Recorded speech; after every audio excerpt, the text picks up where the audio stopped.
thank you for joining us for the PMP podcast. I'm RJ Isaac, your host, and today I have with me John Papaloni, who has a lifetime of experience in property management, and he's going to share with us some of the crazy stories that he's had to deal with, these crazy situations that property managers who have been in the business for almost any time can attest to these just ridiculous situations. And he's going to tell us how he handled them and what he's learned from them and how he's adapted his business from those experiences. So thank you so much, John, for joining us. It's great to have you with us today. Thank you for having me on the show. So before we get into the show, I just want to first ask the audience here to please make sure you follow us on the social media. We're on Facebook, Instagram, TikTok, and of course, YouTube. We're also on the major podcast platforms, so Apple, Spotify, anywhere that you can think of. So please be sure to follow us on all these platforms. It really does help the show grow. And also, if you leave a 5-star review on any of the podcasting platforms, I'll be sure to read your review on one of the future shows. So it's a great way for you to get some recognition for just giving us 5 stars. So thank you so much. And without any further ado, let's get into the show.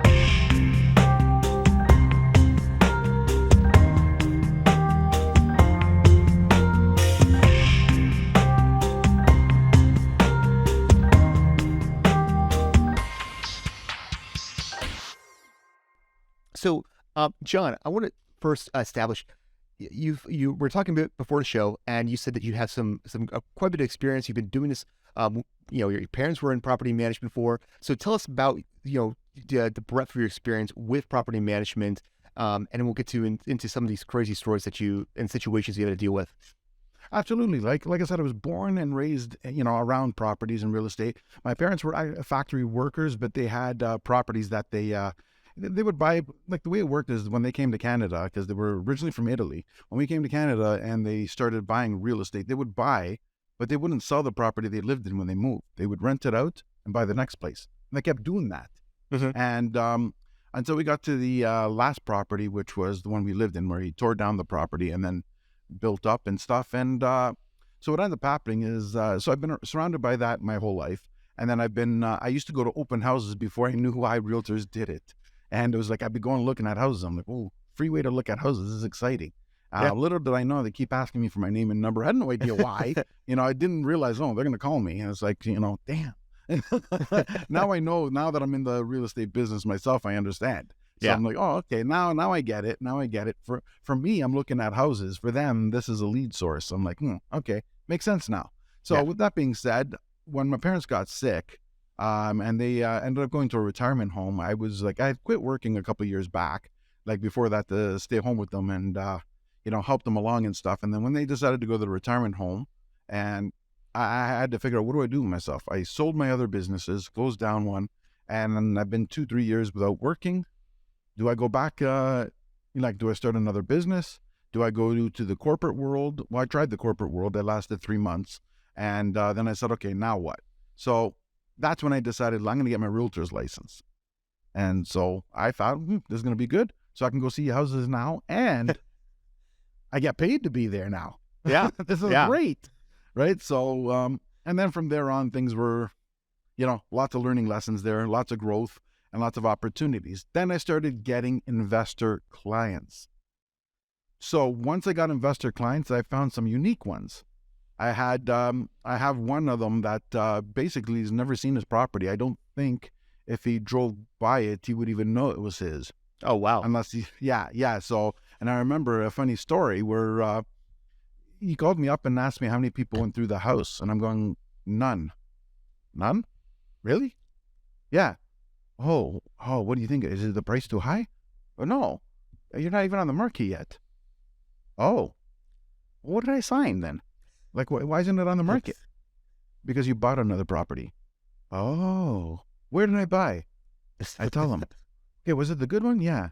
Because that explains why I had to send a check. I couldn't figure out why I'm leasing my place and I'm sending you a check.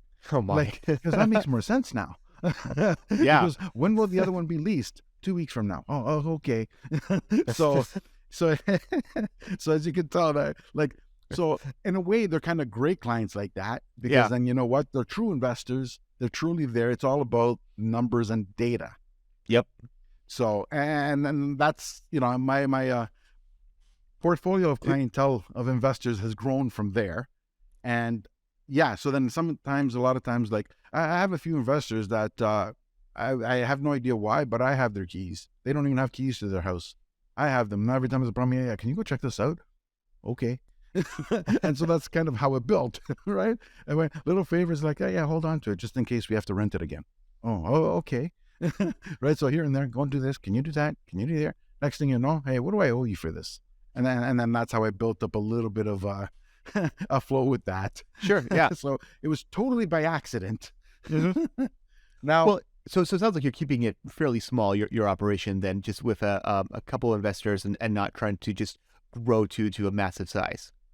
yeah, well, my primary business is a real estate agent, Mhm. right? So it's one of those things I help my clients as an additional service, Sure. right? Versus just saying, here, call somebody else. You know what I mean? Like, Yeah. so it's sort of the value added service, Yeah. Yeah. sort of Exactly. differentiate me from somebody else. So, Yeah. but it was interesting. Now, I got a funny story about when I was younger with my parents' house, if you want to hear it. Yeah. Well, please. That's what we're here for. I want to hear all these crazy stories. Oh, this one was comical. Now, I was like 13 years old, and I remember one of our neighbors came by, like because this is one of the rental units, and it was on the street that was on the other side of where we lived. So it was the one I grew up in. I was born in that house, and then we moved into the one I lived in for most of my life when I was 5. So what ended up happening is one of the neighbors came up and said, hey, you know what? Because we've known you our whole lives, I wanted to give you a tip. Not a tip, a little information, and do what you want with it. I'm like, okay. There's people coming in and out of that house all the time. There's people staying over, different cars, whatever. I'm like, okay, well, these tenants been there for 30 years at that time. So I'm like, all right, what do you want me to say? They're like, there might be something going on. And I thought, oh, crap, this is the last thing I need. Right now, he's telling me this, and I'm like, what do I do? So I say something to my dad, and he's like, yeah, right? Yeah. Fast forward, things get better. A few years later, another neighbor comes by, says again, cars parked all the time, something's going on. I think they're selling drugs. No, they weren't. But, accusations come out. So Yeah. at this point in time, my dad is retired. He's no longer well, and he's fed up, right? So what ended up happening was that it ended up being that they were doing a rooming house. They were renting from us, and the mother, like originally was a couple that rented there. They got Mhm. divorced, but the daughter stayed. Okay. So they stayed upstairs, and then they got the mother to go downstairs, and my dad was fine with that. So what ended up happening is that they had an idea that they can all live downstairs and rent upstairs. Of course, we knew nothing about it, and Yeah. that explained the people coming in and out. So, oh my God, it was kind of embarrassing, right? So I remember then. My dad started figuring out something's going on, and he just had it at that point. Comes home one time, goes, I'm selling the place.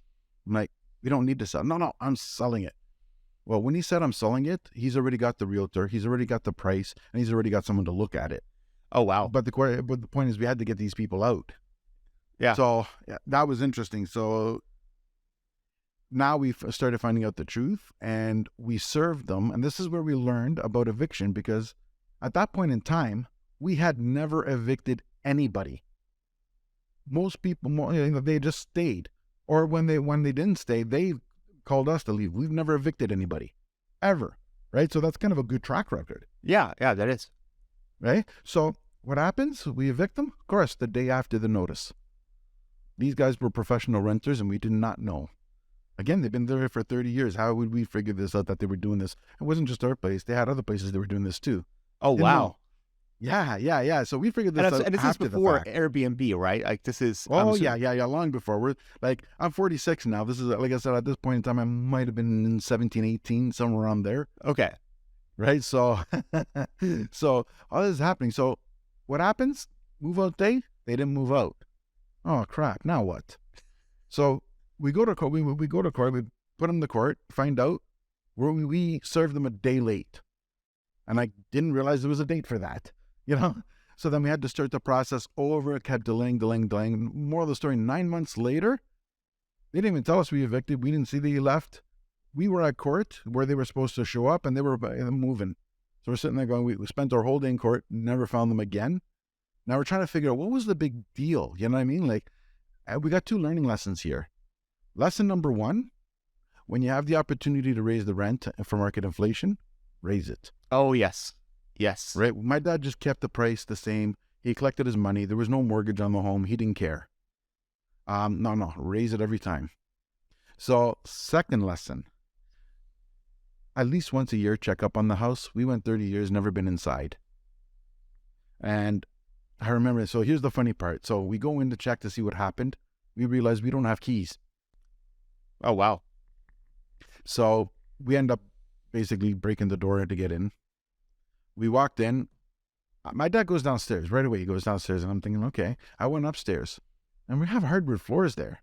I'm looking at it and going, why are they putting, like, in the middle of the living room, they're putting an area, not an area rug, but like a hallway rug. I thought that was weird. I lifted up the rug, looked downstairs, waved to my dad. There was a hole in the floor that was bigger than a basketball. Oh, wow. What was it from? So do you have any idea what it was from? we have no idea what they did. It was just really weird. Yeah. So that was the biggest learning lesson ever. I wasn't even in the business then, and I got the biggest lesson ever. So I got a massive lesson before I even joined. Well, I think it's actually a really interesting point, though. I think there's a lot of landlords that will start renting out properties, and they'll have this idea of, I want to be the nice landlord. I want to be the good landlord that's not going to be like all these other trashy landlords that, do these things. And it works until that point it doesn't. And like this, where like your parents were doing this for plenty of time, and it was never an issue until finally you realize, oh wait, this actually was an issue. We should have been doing this the entire time, and you don't know that unless you do it. And so like doing the yearly inspections, I mean, I remember talking to plenty of tenants, and they are not happy with doing the inspections, or there's plenty that are fine with it, but they just don't like having someone coming into their house and looking around their house, and they think you're just out there to just, find some reason to evict them or something like that, and get really on guard. But you just have to do it, because if you don't know what's going on in your property, again, you could end up with a hole in your floor, like you can just end up with some crazy things like that. And I do want to also circle back to, you made the comment about the importance of making sure you raise rents and keep your property at market. So can you expand more on, because I have some ideas about this myself, and I want to share those as well, but I'm curious what your perspective is. What's the reason that you see that being such an important thing to do? Well, look, we lucked out on this one here because of a builder or developer bought the property because it was a massive lot. So he knocked it down. It didn't matter what condition it was in. Oh, nice. What if we had to resell it? Then we'd end up trying to resell it to get rid of it, and we'd have these massive repairs to make on it. And because we were collecting below rent, and when I say below rent, at the time we were talking about, it would have been like $800 a month below rent. Oh, wow. Right? So, or more, depending if you consider the basement, right? So it was one of those things that even if you don't personally need the money, the difference would have been going towards the repairs and updating it so you could sell it or re-rent it in certain circumstances. And on top of that, if you live in a spot that has rent control, then what ends up happening is you cannot, like, it's not one of those things. I didn't raise rent for 20 years as an example, and just say it was going, we were allowed to raise it 2% per year, so I can raise it 40%. No, once you miss the boat, you miss the boat. So now if you have a mortgage and interest rates go up like they did in the last year, and they went up by 4%, now all of a sudden you can only raise it that 0.5% the government allowed. So now you're actually losing 3.5% per year. Yeah. Right. So it's because you have to. A lot of people, when they buy property for rent, they forget that there's a maintenance side to it, that there's an uplift side to it, where to bring it up to current market standards. They forget all that. They forget about all the surprises, the roofs, and everything that can break. And they're getting by, with the $200 a month cash flow, and they're very happy with it. And then all of a sudden, 3 years later, roof goes, and all that money they put away goes right back in because they didn't put anything aside. And sometimes if they spent it all, now they're in hardship. They're a landlord that's in hardship, and they shouldn't be. Yeah. Or if you kept up to the market rent, it'll keep up to inflation, because a roof that's $4,000 today And about 10 years when you're going to need it is going to be about 6 or 7,000 due to inflation. And if you never kept up with your intake, then your output is going to be very painful.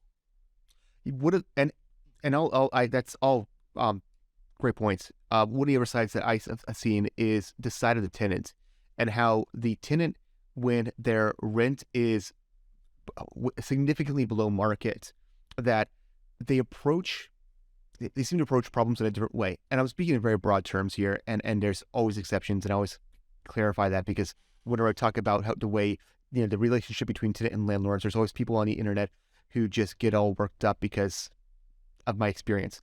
But what I've also seen on the tenant side is that when tenants are having this low rent, they, instead of taking advantage of that and saying, you know what, we're $800 below rent here, we can start putting that money aside and saving that up so that way we can go buy a house of our own. Like, that would be a reasonable thing to do. Most of the time, what ends up happening is they say, this is great, we got cheap rent, we're set here, the landlord doesn't care about replacing the rent, maybe we should go get a nicer car, or maybe we should go on this vacation. And look, I don't like say I don't think that's inherently bad. Like, if you can afford to go to on a nice vacation, if you could afford to buy a nice car, by all means, go ahead and do it. I don't begrudge anybody who's able to do that. But the challenge is, at some point, this gravy train is going to end, and the tenant is going to have to find a new place to live. And now they're going to be hit with this massive shock that what they thought was a normal rent, this affordable place that they've been living, is actually significantly below rent, and they can't afford to live anywhere else, unless they significantly downsize what their standard of living has become from living in this property. And then at that point, they become really difficult tenants to move out, because they don't want to go to other places, or they're going to start complaining about, oh, you haven't been taking care of the property. And now that's going to what you were saying about the importance of the financials and being able to do the upkeeps and all this stuff.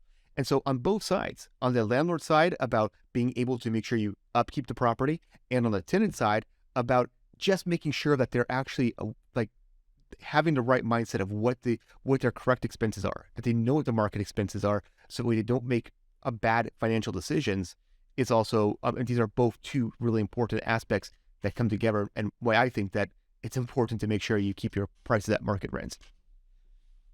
Absolutely. Here's another point that I'm going to make, and this one's going to be a little bit controversial, but unfortunately for many people, it is the truth, which is some people, look, I'm going to clarify. There are some people that are renters because they're in an in-between, or they got to get started somewhere.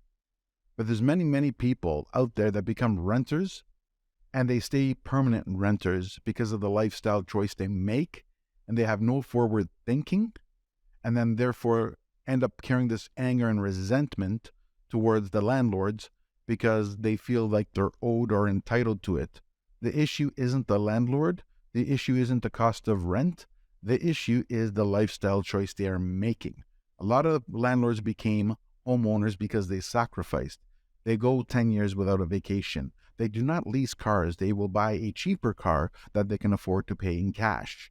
They will do what it takes. They'll avoid the restaurants. Instead of going to a fine dining restaurants where you pay $200 for the cloth and $50 for the food, they would go somewhere that'll cost them $30. They'll go once a week, once every 2 weeks, once a month, whatever it takes for them to put the necessary amount away to build their down payment. And they never miss a credit card payment whatsoever. And in fact, once upon a time, most landlords didn't even have credit cards, and that's how they saved the money. So it is just a fact of life, a true reality.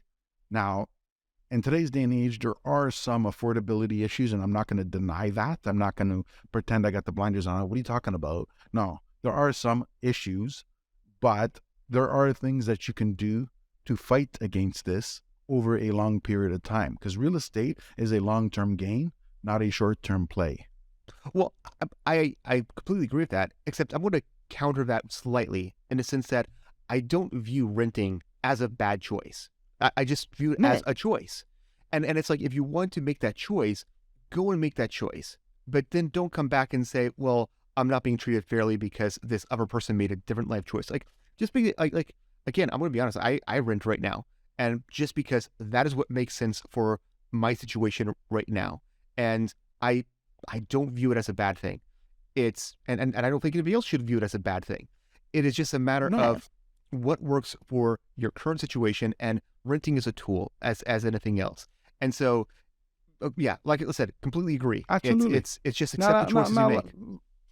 right now, let me clarify, because like when I said what I said, I meant I was aiming towards the ones Yeah, that don't want to rent, are not doing it by choice. They're doing it because they I see. Yeah, made bad lifestyle choices, and now they're complaining to the world and bashing on the internet because of their lifestyle choices. There are some people that rentals make sense for, yeah. right? Look, Oh, if you're at a 100%. new job and you don't know it's going to last, even if you've been there for 6 months and they'll give you a mortgage, if you've moved from one side of the city to another city or another country, it may not be wise to buy there until you're sure you're going to be staying at that employment. Absolutely, So that's a great 100%. reason to rent, right? So there are reasons to rent. I was targeting the ones that don't want to rent, that are bummed about rent, and blame everybody else. Yeah, fair. Yeah, definitely fair point there. So I want to keep going on this. Do you have any other situations that you've experienced? Since you said this was with a case of your parents, has there any situations you've had firsthand about, again, whether it be dealing with tenants or dealing with landlords that were, or I should say, property owners that are particular or noteworthy? Yeah, there's I mean a lot of things happen in this industry. I mean it's I've had places where we had everything rented out. Um Look, oh, here, prime example. One time I was leasing a place out in Niagara Falls, and we had the lease going, and it was just during the lockdown. And what ended up happening was that I thought about it and I said, you know what? This is a 40-minute drive from where I'm living. I don't really want to drive there every day and we're in the middle of a lockdown. What do we do? So I thought about it and I said, I'm going to treat it like an open house in the way that I'm just going to invite everybody over. Because we know in 2022 or 2021, sorry, this would have been 2020. In 2020, that when you tell 100 people to come, only 30 people show up. So that was just the ratio. I knew that. And that's the other reason I didn't want to drive back and forth, because the majority of people won't even show when they make the appointment. So I said, okay, I'm going to just tell them all to come. I'm going to say Friday night, 7 o'clock p.m., be there. 100 people I told to show up, or 96 or some stupid number like that. They all showed up at the same time, Oh one my! after the other. I did not Wow. expect that. We had a lineup long that nightclubs would kill to have. I had the neighbors outside looking, and it was just it looked like a zoo. We're in the middle of a lockdown, and on top of that, we're not allowed to let everybody in because of the lockdown. We Right. had to do one at a time, right? So I was like, oh my God. So that took a long time. So basically from 7 p.m. to 10 p.m., we looked like we were a grooving nightclub. Oh man. Um, Now, here's the thing. We had everything all What set month up. We was got this? them By off. Pardon? what month was this in 2020? Do you remember by chance? I think I think it was just before Christmas or just after Okay. Christmas. I can't remember which. Okay. So later And on. Okay. yeah, it was just after we got back into a lockdown again. Okay. Okay. Right. So it was like the second lockdown. So, um, and what ended up happening is, so I had to turn down a lot of people. Now, here's where the story comes in. Everything's all hunky-dory. We chose somebody, all happy. Guys, great. Let's meet tomorrow. We'll meet for the deposit. Okay. So we met, signed the forms, went with them, brought in the deposit. All of a sudden, calls me up. Don't deposit the check. I changed my mind. I'm like, kind of late. You know what I mean? Like, but what do you do? Like, even if you deposit it, he's not moving in. Yeah. So now you go, based on rules, we have his deposit, and you're going to have to go to court to enforce it. And I mean, and we're in lockdown, so there is no court. I mean, we had our premiere telling everybody, if you can't pay rent, don't pay it. Yeah. So it's one of those things that's going to be too hard to enforce. We're not going to be able to release while we're waiting, because technically he's leasing. So what do? I had to leave him off the hook. Now, can you imagine how many people were angry when they saw that listing back? Were you able to go Because back to any of those original people and say, hey, it didn't work out with the guy. He backed out. So do you want to look at this again? Yeah, there was 3 or 4 people that I went back to, but they had already found a place, and the rest of it just got lost in the shuffle. So it was interesting because then when I did it again, people showed up and said, "Oh, another open house. Like, why didn't you tell me?" And that's when I realized it was somebody from the last one. So, but I mean, it's embarrassing in a sense, right? Like Oh yeah, after all this. it's So actually really yeah, funny. I had almost an identical situation in 2022. Again, not 2022, but also 2020. And this was in the summer, where again it was this house. A lot of people wanted it, went with the tenants, and then they were again. It was there's like a month before they were going to move in, and then like a couple weeks beforehand, they contact and say, "Yeah, it's not going to work for us. We actually decided to go a different route." And um, where I was living at the time, it was almost no rules. Like there was no lockdown. It's the only state in the U.S. that did not lock down, and so I could have. I mean, there was still some rules. It's a really weird time. 2020 was just weird all around. But ultimately, we just decided, look, we're just not going to enforce it and worry about it because we have other people. But yeah, we got some angry phone calls from people who were like, I thought you said it wasn't available. Why is it back on there? You lied to me. So it's I could almost have a whole podcast episode of just the craziness of 2020. I know it's yeah, that's the odd part, right? Yeah. Like it's because that was abnormal. Like it's not normal to have a pandemic, right? Now, No. one of the other things I've noticed out there, and just general from being in the business, like I said, our premier said, if you can't pay rent, don't pay rent. So that's like a landlord's nightmare. The landlord and tenant board's closed, and the premier is saying just don't pay the rent. Now what? Now, fortunately, many landlords would tell you that only about 3% actually followed that. So pretty lucky. Yeah. Now, don't get me wrong. I'm not saying that if somebody's in destitute, crucify them, hang them off a building. I'm not saying that. I mean, because that was some bad times for a lot of people, Oh yeah. Yeah. It was. right? But at the same time, the landlord's got mortgages to pay too. You know what I mean? There was a lot of residential mortgages that allowed you to defer payments. But if you were in a commercial building, I don't think they did. Yeah. And I mean, like if you're going to permit 24 units, that's a commercial building.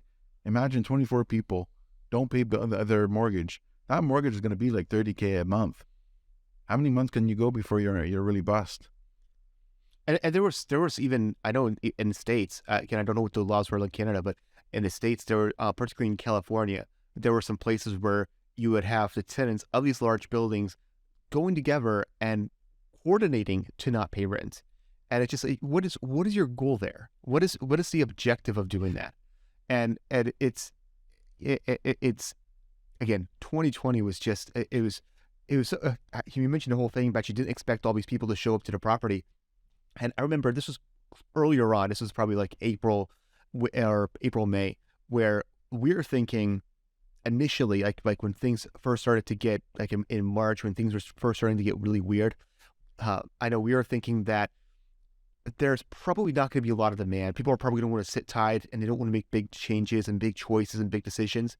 And then instead, what we saw was the leasing season of 2020 was just exploding. That every single property we'd put on the market, you had a list of people who were trying to get this. The prices were skyrocketing faster than what we expected, and it was just such a weird thing where you have all these people who are being furloughed and losing jobs, and again, not to mention all the people who are not able to pay rent. Yet then you also have such demand for all these properties as well that the entire that we are just if you didn't live through it and you didn't have experience it, hopefully you'll never have to go through anything like it again. But it was just something else. Yeah, absolutely. Like there is another one here with the landlord. I don't know. Like I would have never rented it that way, but hey, you know what? Sometimes you're setting up the lease and they're like, I wouldn't go with this one. I would go with someone else. No, no, no. They want to move in on the first. The other one wants to move in 2 months later. And I'm like going, the other one's a better candidate. I go, and it's a better match for the person you accepted for upstairs. No, no, no. They're going to move in on for the first. Oh, okay. Well, what are you going to say, right? So, and here's the example of what I'm talking about. A bunch of young kids, some of them, dare I say, stupid kids, depending, on this particular case. Um, and that's okay. And then you have a family. Like when I say family, a single mother and two daughters, living upstairs. And I thought that's a recipe for disaster. You got a duplex and you got young punks that are just getting into university or just finishing university, somewhere between that age, where they're going to have university parties. And you're mixing it in with a single working woman and her two young kids. And you don't see trouble? Right? This was predictable. So what would happen? Kids would come in all hours of the night, music blaring. Obviously, the kids are sleeping. Mother was sleeping. Not anymore. So you have music outside, people in the cars outside blaring it with the windows rolled down. And you got weed going on, and I don't even know if it was illegal back then. So you got weed and who knows what else going on, and disrupting. Every time the landlord got a call, go and talk to the person. It would stop for a couple of weeks, start all over. You know what I mean? And then you think, what are you going to do about this? And that went on for 9 months before something was done about it. Crazy. Wow. So I'm curious, actually, since I don't know really anything about the Canadian laws in terms of tenant selection, because in the United States, we have the fair housing rules. And part of that is that the family status is a protected class. So you actually wouldn't be able to even make that distinction. If you had these two college students that, were probably going to party and they're going to go, live in a duplex with a single mother, that couldn't even weigh into the equation. Do you have those kind of limitations in Canada at all, or yeah, we have a lot of limitations. But on the application, the landlord where we are, the landlord needs to know everybody who's living in the building. They don't have to be on the lease, but they need to be registered in the building so they know who's there. I see. And so sometimes just by seeing the name, you kind of know who it is, right? And especially when you're using a realtor, the realtor's meeting the prospective tenant. So you kind of can figure it out. A 19-year-old shows up, a 40-year-old woman shows up. You kind of figure they're not in the same boat, especially when you see 3 young 19-year-olds wanting to rent versus one 40-year-old wants to rent. Well, 3 19-year-olds may not be university students. That's a possibility that I'm wrong about that. In this case, I happen to know it was, but it's a possibility that I was wrong. And it could just be 3 19-year-olds venturing out on their own. Entirely possible. But again, you're mixing 3 19-year-olds with a 40-year-old mother. That regardless of whether it's a university student or not, that's a recipe for disaster. Sure. And again, don't get me wrong. I said all the parties. When I was 19, I'd want to party too. I didn't do weed, but that's not the point. I mean, we'd had alcohol. We had, you know what I mean? Yeah. You're 19 years old. You're experiencing life. You're getting out there. That's expected. And that's okay if you want to rent to someone like that. Just have someone upstairs that qualifies, that fits that criteria, where it's not going to be in each other's face. Yeah. Oh yeah. Makes a. It's they're so. This is one of the big challenges. Is always trying to make sure that it's where. I hope this isn't too a problem to say, but you have the problems where there's laws that get put in place that are well intended in order to go and protect people from being discriminated against, from having these bad situations. But at the same time, there's also a practical aspect in certain situations. The one of the examples when I first started getting into property management, I had someone give me the example that if you are showing a duplex, a side of a duplex to a let's say a black family, and you know for a fact that the guy next door is a complete a legitimate KKK member and has pictures of Hitler on the walls, just straight up like no questions asked, completely racist person. You can't even mention that fact to the black family, and because again it's violating the all these rules intended to protect renters, and this is where I do some work I do some consulting for a company in Los Angeles, and there's a city there. I can't remember which city it is off the back of my head, but it's a city in the LA area that all the people in who are on the city council are renters. And so they're always coming up with these rules and regulations for renters and for landlords and how the properties need to be managed and all these certain things. And it's they don't understand this, that there's always this other side to it. It's not as simple as saying, oh yes, if you can't rent your property. What is there's a law recently that was passed that I can't remember the exact jurisdiction of this, so I'm going to speak in vague terms. But it was that if there's a 10% increase in rent, that the I guess right, if a landlord puts a 10% increase on rent, and the tenants come back and say we can't afford that, then the landlord needs to pay relocation expenses for the tenant.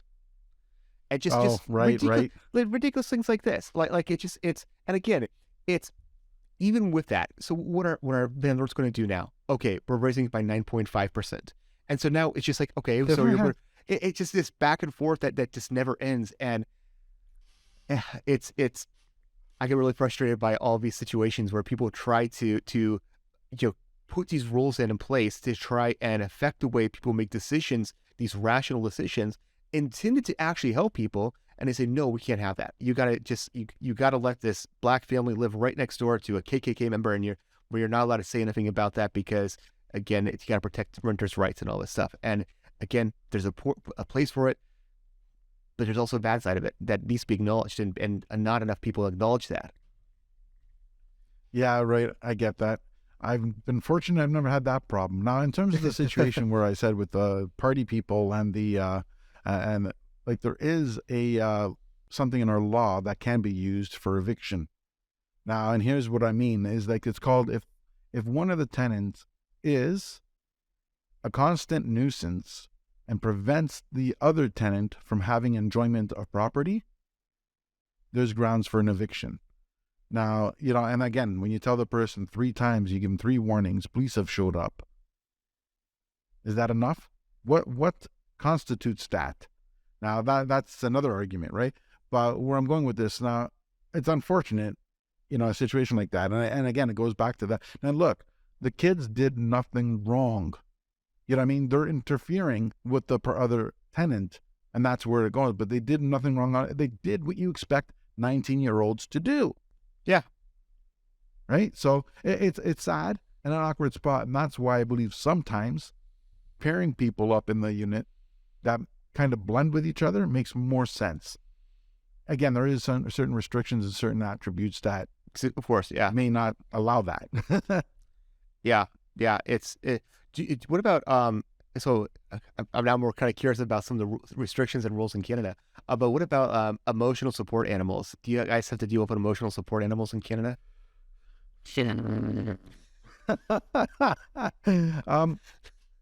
Now, if you have a service dog for blind, yeah, can't well, look, we're not allowed to restrict pets at all. Like, oh, really? If somebody wants a pet, yeah, they're allowed to have it. Where the exception is in an apartment building or apartment building or a condo, where it's in the declaration of the condo, then they can restrict pets. But where that limitation is, that if it is a service dog for someone who is blind or something like that, and you have a doctor's note and you have the proper service dog, it does not matter what the condo rules say, the dog is permitted. And again, even it's one of those things, you can't kick a person out because they got a pet. That's what it comes down to. Again, unless it's in the declaration of a condo, there's no exceptions, with that.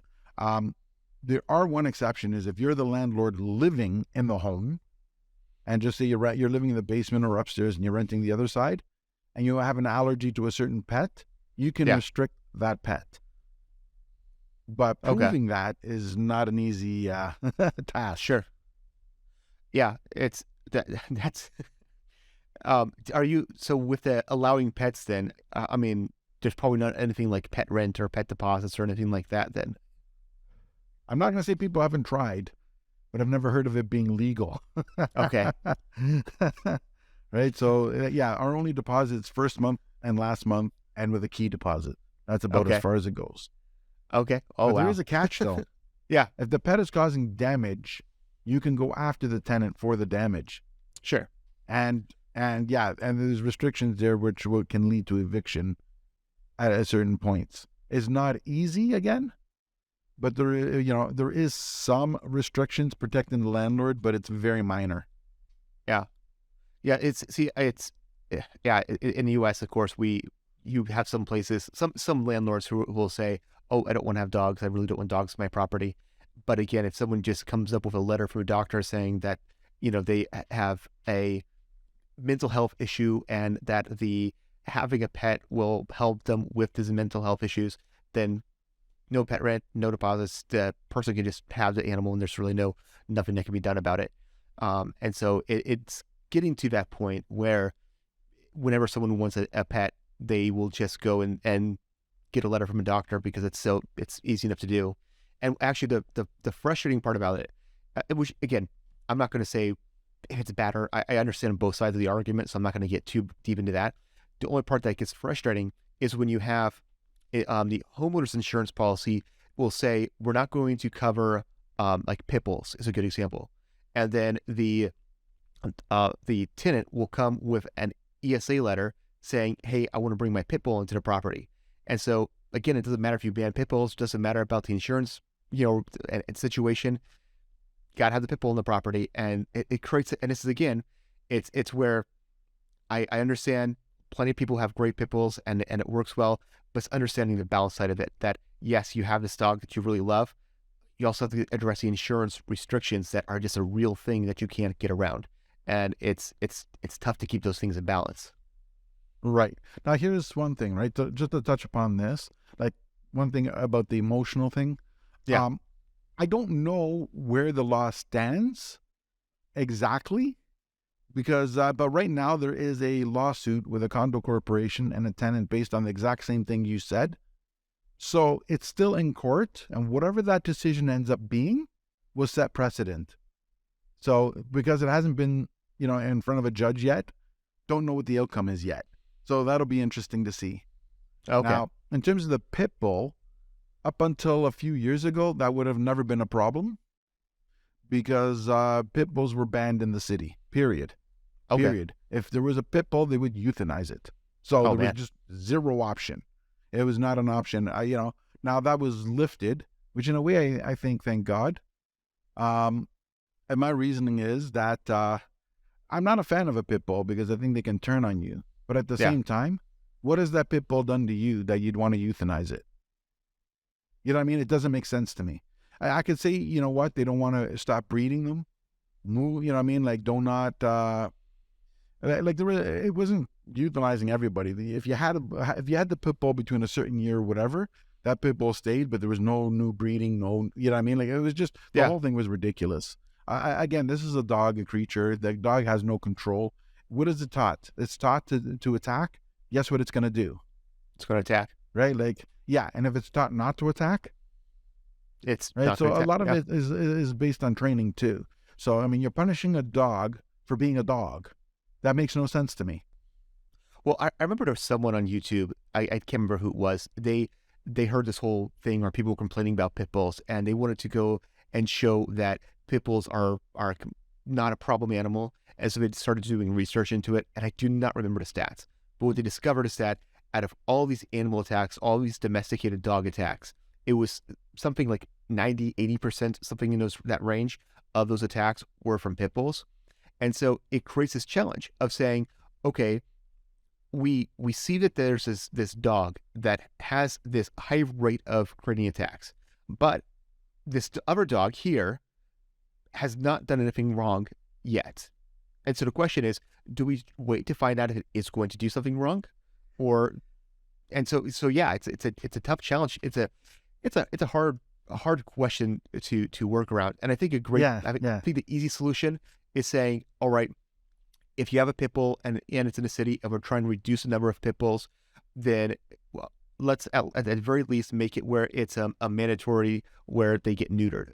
So that way you're not able to have any pit bulls breeding and there's even by accident.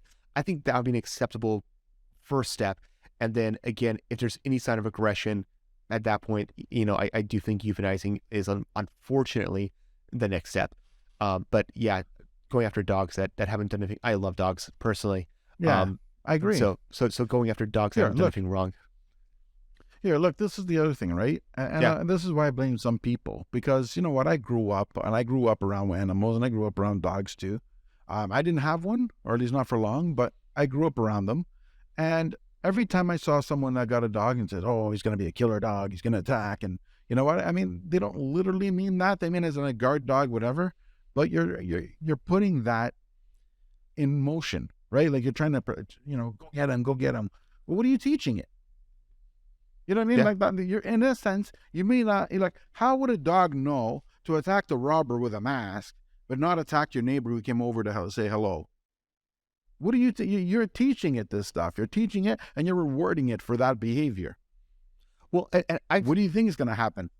I think also part of it, it's like I've seen, again, there's lots of stuff on YouTube that they will show what well-trained guard dogs are capable of, and how they're able to do things like identify bad people, identify weapons in people's hands, neutralize weapons first. These handling multiple attackers, all these stuff. But I'm talking like top end, highly trained guard dogs. And I think what happens is people will get pit bulls and they want them to be guard dogs, but they don't know how to train them to be guard dogs. They're not professional trainers.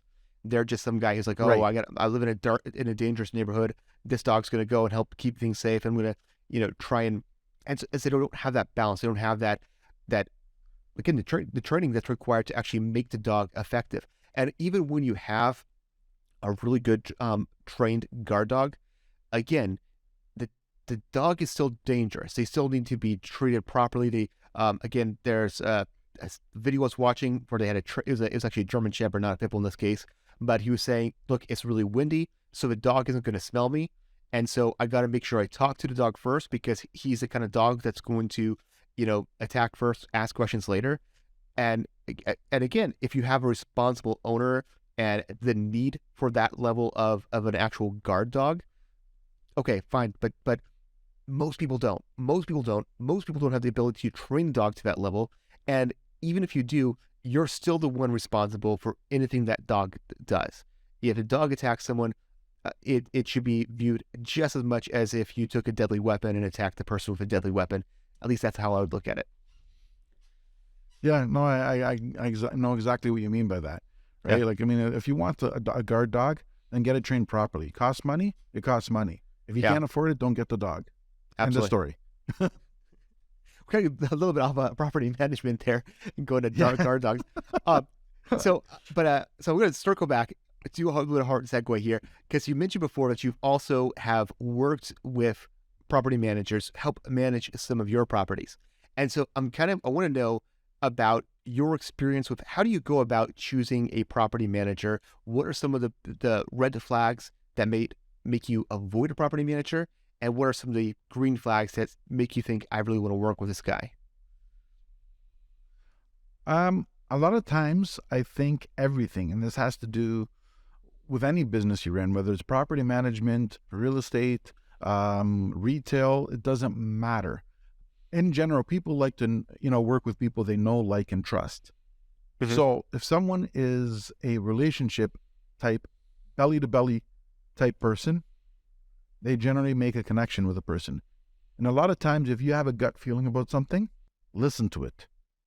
It's we so many times we justify things we see and things we notice that, and we think, it can't be that bad, or this happened or that happened. No.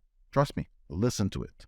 It's what happens is not, we call it a gut feeling, but what it really is your eyes or ears saw or heard something subliminally that you didn't catch on consciously, and it's telling you that you missed this. You know what I mean? Like, and that's one thing I've learned over the years. So I tend to, a lot of times when it comes to property managers, like, look, when you're buying a property, you're going to be dealing with a realtor. If you're dealing with a good realtor, he's going to have a world of connections, and he has that connections. Maybe not in your area. You got to look, and that's why local realtors matter, because You're buying in a certain area. You want somebody local, not out of town, because you want the person to have connections in that local area. Right. And with that being said, if you're dealing with somebody that was good and trustworthy to buy the home, then chances are they'll have recommendations of someone. That's one person you should interview. I always suggest interview 3 people. That's what I do. Most of the people I find have been by referral. Right. Well, So, I mean, I'm not against Google, but you know what? You really don't know what you're getting. You're just buying something, saying, oh, number 1 on Google. That's because they paid Google. Anybody can be number 1 if you spend enough. sure. Well, what I'm more looking for here is, again, this is the podcast here for property managers. So I'm trying to find what are some things that property managers can do that are going to make them stand out against other property managers, that are going to make them, again, have investors look at them and say that, yes, I want to trust them with my investments. Well, very simple. Have a plan up front. Showcase what you're doing. Don't have surprises. Be straightforward. Don't beat around the bush. Whatever charges are there, let them be the charges. Let it be known. Do not penny pinch. And what I mean is, like, do not try to lowball to get the business, and then all of a sudden decide it's not worth it and starting, oh, this is an extra service, that's an extra service. No, be upfront. The deal you make is the deal you go by. That's and that's what it comes down to. It's like you want to showcase your past history, have references. It's one of those things that again, know what you're getting into before you do. If that means you have to circle around the property, ask for it. Circle around the property. Go to look at what you're managing, because often what somebody's telling you on the phone and what you see aren't always the same thing. And then you end up getting surprised and go, oh, I didn't realize this was here. Because the person who you're talking to isn't a property manager and didn't think it was significant.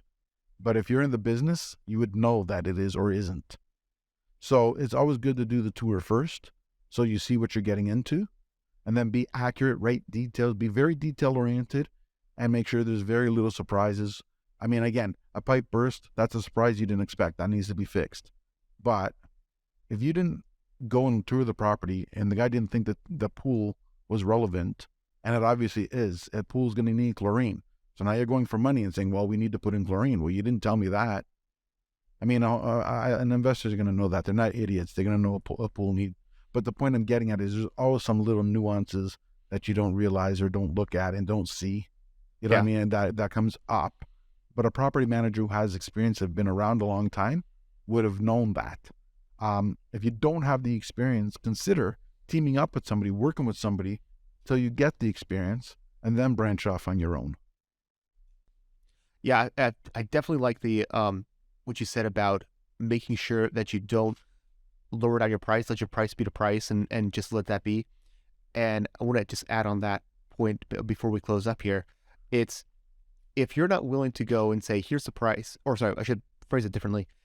If you state what your price is and then drop the price and are willing to just give up money like that, then how likely are you to actually go and fight for the investor, for the client, when there's issues where a tenant causes damages and you need to go after them for the cost of those damages, or you get a quote that seems too high, but you can't be bothered to go and get a second quote from another vendor that might be able to offer a better rate, and watching out for the investor's money. If you can't watch out for your money, most likely you're not going to be watching out for your investor's money either.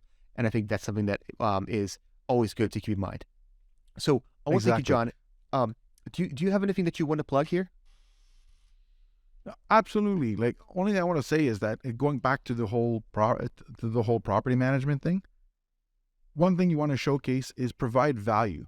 Figure out how you bring value and showcase that value to every prospective client that you come across. As long as they see the value, the price will be secondary. Mm-hmm. Great points. Awesome. So did you have anything that you want to plug for your business or anything? No, I'm actually good. I'm Okay. good. Like, I mean, if anybody wants to reach out to me, they can feel free to go to my website, or no, go to my Instagram.